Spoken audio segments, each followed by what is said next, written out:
Good evening and welcome back to our channel. আশা করছি সকলে ভালো আছে, আমিও ভালো আছি। দেখে বুঝতেই পারছো যে বাপের বাড়ি এসেছি। আর তারপর এখন দালানে বসে রয়েছি। মা আর দিদি মিলে, মা ম্যামে গেছে আর দিদিও গেছে সাথে। আমি এখন বাড়িতে একাই রয়েছি। রোমিওকে নিয়ে যেহেতু এসেছি বাড়ি থেকে, সেই জন্য আর ভিডিওটা স্টার্ট করা হয়নি। বাইকে করে ওকে নিয়ে আসি তো, সাথে ব্যাগ ট্যাগ থাকে, একটু অসুবিধা হয়। আর সন্ধ্যের পরেই সেই জন্য এলাম, যাতে রাস্তার কুকুরটা না ওকে দেখতে পায়। আর একটু পরে তুলি আসবে, আমরা গল্প করবো একসাথে।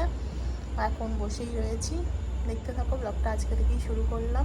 এখন থাকবো মায়ের কাছে 2-3 দিন, দিদিও থাকবে। চলো দেখতে থাকো। অনেক দিন পর এলাম বাপের বাড়ি। এসেছিলাম সেই একদম সরস্বতী পুজোর সময়, তখন এসে আর কি থেকেছিলাম 1 সপ্তাহের জন্য। তারপরে আর থাকা হয়নি। 3 মাস আসা যাওয়া হয়েছে, কিন্তু থাকা হয়নি। তো অনেক দিন পরই এলাম। এখন ষষ্ঠীর তো দেরি আছে, সেই জন্য আগেই একটু থাকবো বলে এলাম। দেখতে থাকো। আমি তো রাতে লিকুইড খাই, তোমরা জানো তো। লিকুইড খাওয়া হয়ে গেছে। আর মা এখন রোমিওকে খাইয়ে দিলাম। মাও রোমিওকে নিয়ে ছাদে গেছে। আর তারপরে উপরে আসার সময় ঘরে রেখে আসবে। Good morning. আজকে হচ্ছে নেক্সট ডে মর্নিংয়ে। সকালে এখন গ্রিন টি খাচ্ছিলাম, তারপরে এলাম দালানে। মা এখন আনাজ কাটছে। মা বলছে কি রান্না করব বল। রবিবার তো, সানডে মানে চিকেন তো হবেই, আর চিকেন পকোড়াও হবে। তার সাথে আর কি তরকারি হবে, সেই সবই আলোচনা হচ্ছিল। আর সাথে আনাজ কাটছিল। আমরা ঘুম থেকে ওঠার আগে মায়ের ফুল তোলা হয়ে গেছে। অনেক ফুল হয় এই গাছটাতে।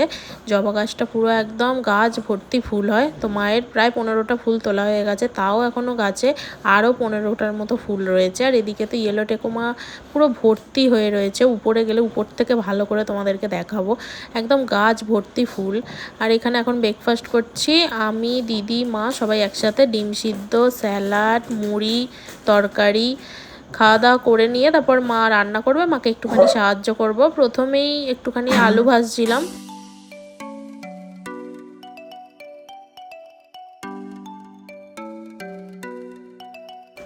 পোস্ত দিয়ে আলু ভাজা হবে। তারপর এখানে পুঁই শাক কাটা রয়েছে, পুঁই শাকের তরকারি হবে। মাই করবে, আমি খালি আলু পেঁয়াজটা মাংসর ভেজে দিচ্ছিলাম। তারপর মা এসে গেছে। মা এখানে রান্না শুরু করে দিয়েছে আর আমাদেরকে চিকেন পকোড়া ভেজে দিচ্ছে, আমরা খাবো।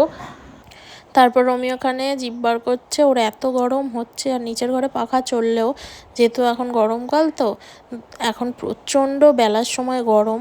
আর তারপর সন্ধেবেলায় রোমিও যে টিনের ওদিকে থাকে, ওদিকটাও ঠান্ডা হয়ে যায় আর ঘরগুলোও ঠান্ডা হয়ে যায়। এখন তো চারিদিকে রোদের খুব উত্তাপ। তো এত গরম হচ্ছে, ও একেবারে জিভ বার করে কখন থেকে হাঁপাচ্ছিল। মা বললো যা তুই ওকে নিয়ে উপরে যা, এসিটা চালিয়ে কিছুক্ষণ বস, তারপর স্নান টান করবো। এখনও স্নানও হয়নি, তো সেই জন্য উপরেই এলাম ওকে নিয়ে। আর তারপরে এসিটা চালিয়ে একটুখানি বসবো। এদিকে তোমাদেরকে দেখাই, বলেছিলাম যে উপরে যখন আসবো ফুল গাছগুলো দেখাবো। উপর থেকে এত সুন্দর লাগছে, যেমন নাকচাঁপা ফুল পুরো ভর্তি হয়ে রয়েছে, সেরকম ইয়েলো টেকুমাটাও পুরো গাছ ভর্তি হয়ে রয়েছে। আর এখন যেহেতু ঝড় বৃষ্টির দিন, সেই জন্য এই জানলাগুলো একটু কমই খোলা হয়।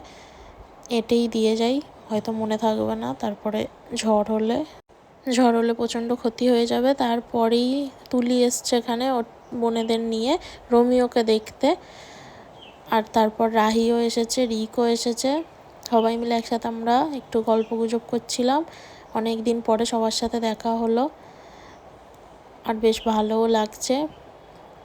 এখানে রোমিওকেই ওরা দেখতে এসেছে। মূলত রোমিওদেরকে দেখে ভয়ে এক কোনায় দাঁড়িয়ে রয়েছে, রোমিওদেরকে ভয় পাচ্ছে। আর আমার সাথে এদের সবারই অনেক দিন পর দেখা হলো। সেই রাম পুজোর সময় দেখা হয়েছিল। তো যখনই বাপের বাড়ি আসে অনেক দিন ছাড়াই আসা হয়, এসে থাকা হয় অনেক দিন ছাড়া। আগে যেমন ঘন ঘন আসতাম, এসে থাকতাম, এখন আর সেটা হয় না। এখন হয়তো 2 মাস 3 মাস ছাড়া কখনো এসে থাকি। আর সেই সময় সবাই পরের দিন যখন আসে দেখা হয়, খুবই ভালো লাগে। আর এখানে আমি এখন চিকেন কষা খাচ্ছি।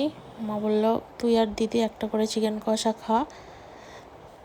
তারপর বেলা 12টার সময় আমার যে লিকুইডটা থাকে সেটাই এখন খাচ্ছি। আর তারপর সবাই চলে গেছে, এখন রাহি শুধু ফোন দেখছে।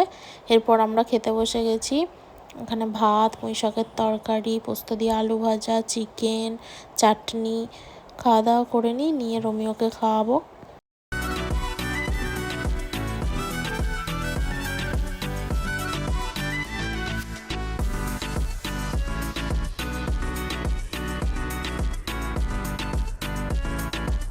বিকেলবেলায় ঘুম থেকে উঠে নেবে দেখছি মা এখন এখানে পুজোর জোগাড় করছে। আজকে আমাদের শীতল দেওয়া হবে সব জায়গায়, পুরো গ্রামে 8 জায়গায় পুজো দিয়ে এসে তারপরে এই মনসাতলাতেই সন্ধ্যাবেলা পুজো হয়, এখানেই পুজো দেওয়া হবে। গুড মর্নিং, আজকে হচ্ছে নেক্সট ডে। সকালে এখন বাজে 9:30, 9:30 সময় ফ্রেশ হয়ে দিদি আমি গল্প করছিলাম, মা খাবারের জোগাড় করলো। আমি তো সেখানে ফল শসা এই সমস্ত কিছুই খাই, এখানে খালি একটা রুটি আর একটু ডাল সিদ্ধ খাচ্ছি, আর সাথে তো ফল আছেই এবং ডিম সিদ্ধ। এইগুলো খেয়ে ব্রেকফাস্ট করে নিয়ে তারপরে মা আনাজ কাটবে, সেখানে একটুখানি বসবো। আনাজ কাটা দেখতে, মাছ বাছা দেখতে, এইগুলো দেখতে বরাবরই খুব ভালো লাগে ছোটো থেকে। তো যখন আনাজ কাটা হয় তার থেকেও বেশি যখন মাছ বাছা হয়, যেমন্ত মাছ বাছলে দেখতে দারুণ লাগে। এরপর মাছের ডিম ভাজা খাচ্ছি, খেয়ে দিয়ে তারপর রোমিওকে আজকে খাইয়ে দিয়ে আমরা তারপর খাবো, সেই জন্য রোমিওকে খাইয়ে দিলাম। এখানে খেতে বসেছি ঢ্যাঁড়সের ঝাল, তারপরে মাছের ঝোল, আর রয়েছে শাক ভাজা, তরকারি। খাওয়া দাওয়া করে রেস্ট নিয়ে তারপরে 5টার সময় এলাম পার্লারে, মায়ের ওখান থেকেই এলাম। আর তারপর ফিরলাম যখন ঝড় উঠে গেছে, আমরা একদম ইলেকট্রিক নেই, ইলেকট্রিক চলে গেলে আমাদের এই আলোটা একটা জ্বলে, তার মধ্যেই আমরা খাওয়া দাওয়া করেছি। আর বাইরে বিশাল জোরে জোরে আকাশ ডাকছে এবং বৃষ্টি পড়ছে। প্রায় ঘন্টা দেড়েক পর আমাদের ইলেকট্রিক এলো এবং আমাদের যে এখানে গাছপালা অনেকটাই ক্ষতি হয়ে গেছে, কারণ প্রচুর গাছপালা এদিক ওদিক ডাল ভেঙে গেছে। আর এই নাকচাপা গাছে তো প্রচুর ফুল হয়, এই গাছটা ভেঙে গেলে একটু মন খারাপই লাগে। মাকে তাই বললাম যে প্রচুর ফুল হয়েছে, সেই ফুলগুলো সবই তুলে জল দিয়ে ফুলদানির মধ্যে দিয়ে দাও। তাই ফুলদানিতে সব ফুলগুলোই রেখে দেওয়া হয়েছে, সেটাই তোমাদেরকে এখন দেখাই। আর এত সুন্দর দেখতে লাগছে, তোমাদেরকে কি বলবো, ভীষণ সুন্দর লাগছে। একে তো সাদা ফুল আর একদম থোকা থোকা